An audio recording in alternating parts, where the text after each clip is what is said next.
first generation American of Indian origin, I could draw many parallels between Middlesex's characters and my own family. The first connection that stood out to me was the struggles Lefty and Desdemona, the original immigrants, and my parents, original immigrants as well, had in assimilating to American cultural and social standards.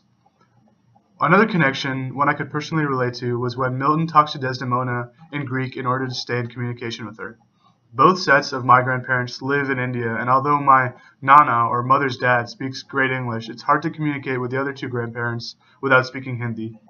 Like Milton, it is hard to get into deep conversations with my grandparents because of this language barrier, but the effort to communicate is what is most important.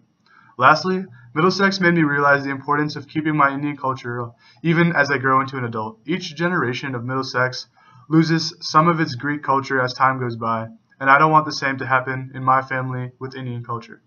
I used to complain whenever my parents would drag me to the temple, Indian gatherings, or take me to vacation in India, but Middlesex made me realize that my parents simply want to preserve Indian culture in me because that is what the culture that molded them and defines them today.